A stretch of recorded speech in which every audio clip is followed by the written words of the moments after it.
এক বছর যেতে না যেতেই কৈলাসহর রাঙাউটি রাস্তার পিচের আস্তরণ উঠে যাচ্ছে। প্রধানমন্ত্রী গ্রাম সড়ক যোজনায় নির্মিত এই রাস্তার বেহাল দশায় সংস্কারের দাবিতে ক্ষুব্ধ এলাকাবাসী। কৈলাসহরের উত্তর অঞ্চলের লাইফলাইন বলে পরিচিত মহকুমা শাসক অফিস সংলগ্ন পুরনো ডাক বাংলো থেকে রাঙাউটি পর্যন্ত রাস্তা সংস্কারের দাবি ছিল দীর্ঘদিনের।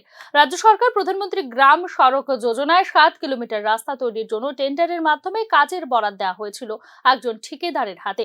2021 সাল থেকে এই রাস্তার কাজ অত্যন্ত নিম্নমানের ও ধীর গতিতে চলছিল।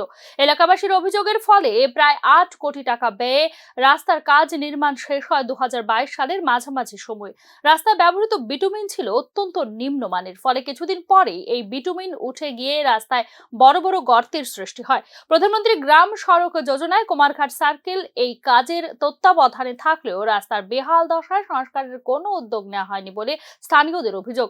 ফলে প্রতিদিন ঘটে চলেছে ছোট বড় দুর্ঘটনা।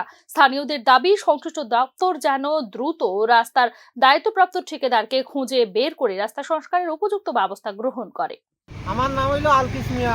কি সমস্যা হয়েছে? এই সমস্যা হইলো এখানে গাড়ি ঘোড়া চালানি বহুত সাদা, মানে সপ্তাহের মধ্যে দুইবার বিয়ারিং গিরিং ভাঙে। গাড়ির মধ্যে রুজি করা যায় না, মানে 500 টাকা 400 টাকা খরচ করা লাগে গাড়ির তলে। আর রুগী লইয়া যাওয়া যায় না, প্যাসেঞ্জারও গাড়ি উঠে যে খুব কষ্ট হয়ে যায়, বাড়ি গুড়ি খায়, এরপরে বিয়ারিং টিয়ারিং ভাঙি যায় গাড়ি, খুব রাস্তা কি চাও? 1 বছর হয়ে গেছে গাড়ি কাজ ওর না আর কি। রাস্তার কাজটা হয়তো আমরা চাই আর কি।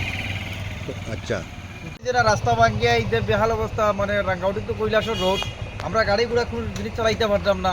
মানে আজকে গাড়ি ঠিক করলে কালকে ধ্বংস হইয়া ভাঙ্গিয়া গুঁড়ো হয়ে যায়, এটা খেয়ে দিব। এটা মানে রাস্তাটা 2 মিনিট দিয়ে এর কারণে মানে ভালো যদি হয় না, আমরা আগামী দিন রাস্তাগুলো